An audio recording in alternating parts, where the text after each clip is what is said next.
Today we are celebrating Blessed Luchesius, who is the first member of the Third Order of St. Francis.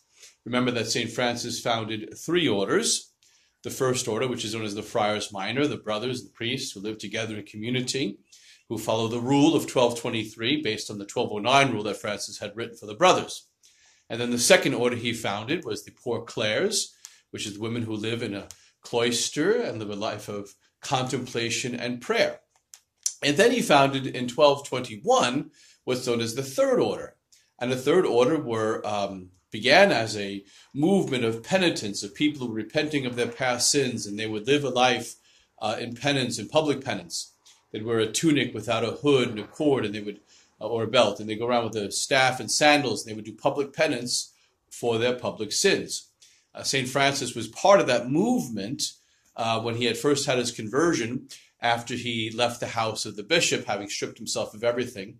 And he became part of the penitential movement. It wasn't organized, wasn't an order yet. It was just a movement of people that were doing this as a way of truly turning their lives over to God and making reparation and restitution for their past sins. And so there wasn't organized yet when Blessed Luchesius came on the scene. So we're talking about the early 1200s. Blessed Luchesius and his wife, Bonadonna, which is a beautiful name because Bonadonna means good woman. So Bonadonna, his wife, they were a married couple and they were very, very rich. Like St. Francis's family, they were merchants and they were very wealthy merchants. And Luchesius and his wife became incredibly greedy, and they became very much hoarders, and they were just building up their wealth, and they could care less about how they got it, and they were just kept increasing their wealth. And so that greed was so poisoning them that it was turning them into people that were just not nice people. Greed has a way of doing that, you know. When we're so self-centered, so selfish, we can't see the other. We're so focused on ourselves, it doesn't allow us to look to see the needs of others.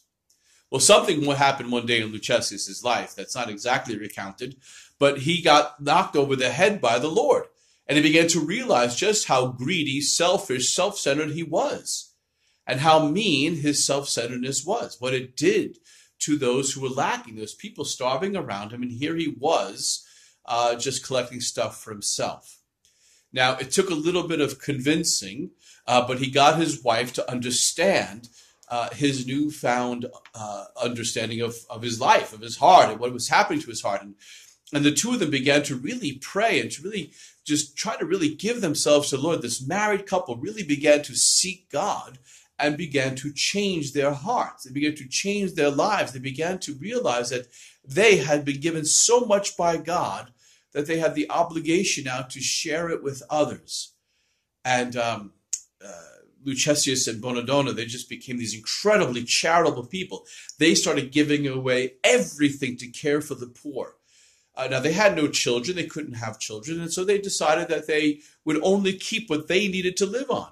So they kept what was necessary for their daily lives to live on. And the rest, they gave away to the poor and helped the poor in so many various ways, not just giving them things, but serving them. Luchesius went so far as to give up his trade of merchant. And he just became a farmer and just, grew what he needed for himself and for others. And they lived on necessity. Really realizing that they could be so charitable. And this is the difference. Their greed led them to sadness. It led them to anger. It led them to self-centeredness. Their charity was leading them to joy. Their charity was leading them to happiness. The more they cared for others, the more they gave to others, the happier they became. So they just continued to give, and they didn't stop giving. Now, Bonadonna was good with it. She was going along with it, and she was happy to do it, and she was receiving the joy, but it was getting a little tough for her. And so at one point, some poor people came to the door, and Luchesius told her to go get some bread and give it to him. And she's like, we don't have much left. And she got a little upset, like, you'd give away everything, even what we have for necessity if you had the chance, So he said, please, would you mind just go getting that bread and giving it to this poor person? And so she went to the pantry where she knew there was very little bread left.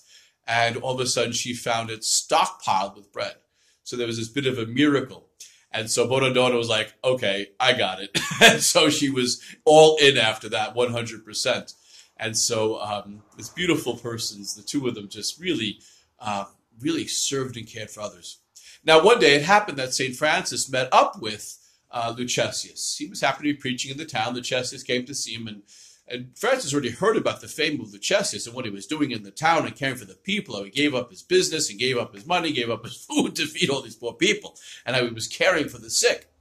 And so St. Francis shared with him that he and Cardinal Ugolino, who is the Cardinal Protector of the Franciscan Order, were discussing how to organize and coordinate these Order of Penitents. And so Cardinal Ugolino was entrusting to St. Francis to organize the penitents into a group and to write a rule for them. And so Luchesius was invited to be part of that. And so in 1221, St. Francis wrote the rule for the penitents, which that movement now became the Third Order of St. Francis, because he wrote his third rule for them, the third order that he founded. Rather unique because it's the only lay community that's an actual religious order. And Francis wrote their rule. And these are people who would live at home, live regular lives, but would follow this rule given to them that allowed them to really live out the Franciscan charism in their daily lives, mostly lives of penance, what Luchesius was already doing. And so Luchesius and his wife Bonadonna were given the Franciscan tunic without the hood, the cord, and they began to live, the first ones to live the Third Order life. So although Blessed Luchesius is not the patron of the Third Order, that's for St. Louis of France and St. Queen Elizabeth of Hungary, he is the first of the Order of Penitents, the first of the Third Order members. And he lived the life something radically, something with great love. When the plague broke out, something we're familiar with now, he took to caring for the sick and the needy. Actually, one day he was carrying this, I found this poor man on the side of the street, and he picked him, he was carrying him on his shoulders to bring him home to nurse this man back to health. And somebody, saw him and mocked him, saying, what are you carrying on your shoulders? Kind of mocking him. And Luchesius, carrying this poor sick man, said to this fella, I'm carrying Jesus Christ. And that man who was mocking Luchesius was struck dumb at that moment. He couldn't speak. And so he knelt down, he pleaded with Luchesius to pray for him, and Luchesius did, and he received his speech back. But that's how Luchesius saw the poor. He saw in them the suffering Christ, and he sought to serve the suffering Christ and the poor. We in our own day and age have had this beautiful example in Mother Teresa. Luchesius was doing it back 800 years ago, seeing Christ in the poorest of the poor and serving Christ in the poorest of the poor. His life of charity, his life of goodness, his life of caring for the sick and the needy was just absolutely amazing. And at the end of his life, he himself was falling ill, and it was time for him to go home to heaven. He and his wife had such a great love for each other. They really did. They were wealthy together, and they were selfish together, and then they had their conversion together, and they came to the Lord together. They entered into the poverty of love together with dispersing their stuff among the poor, and they loved the poor together. They became Third Order members together. They just cared for people together. They were charitable together. They were this beautiful charitable couple. They were a couple that had such love for each other, and such love for the Lord, and such joy. That Bonadonna, when she saw that Luchesius was dying, said, "Oh, you've been my companion through life. Pray to the Lord for me that we can die together and we can be companions in heaven." And so he did. And she got very ill. She died just before he did, and he died very quickly after her. And now they share eternity together in heaven. Isn't that beautiful? She wanted to be his companion forever. And this is the beauty of married life, right? They helped each other become saints. They helped each other become holy. Yes, they encouraged each other in sin back before their conversion. But once they had their conversion, once they came to the Lord, Luchesius helped Bonadonna come to the Lord. And then Bonadonna helped Luchesius to stay faithful. And together they fulfilled their marriage vows, which was to get each other to heaven, to reach the glory of the kingdom of heaven together. How beautiful that is. And how beautiful if we would just kind of see what marriage is supposed to be from the eyes of God. two persons brought together by God, assisting each other to reach the glory of the kingdom of heaven. I'm not saying you have to go out and give everything to the poor and only live on a slice of bread.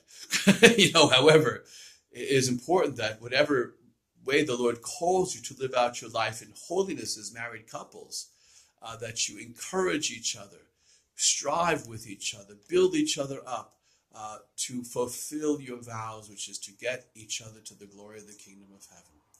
The true vocation to assist each other in holiness and sanctity of life, praying together, caring for others together, worshiping together, living a life of holiness in God together. He brought you together. He wants you to find deeper unity in Him, and He wants you to find eternity in the glory of the kingdom of heaven together. So for all of our married couples, may Blessed Luchesius and Bonadonna truly intercede for all of our married couples, all those who are engaged, all those preparing for marriage, that intercede for them, that they may have that true and deep, sincere love for each other that's so deep that they seek to assist each other to reach the glory of the kingdom of heaven. And may there be a renewal of marriage in our day, a renewal of marital love. And may there also be the renewal of charity, that we all may be renewed in the fire of God's intense love, living lives of charity that will always bring us to joy. May God bless you and may He keep you.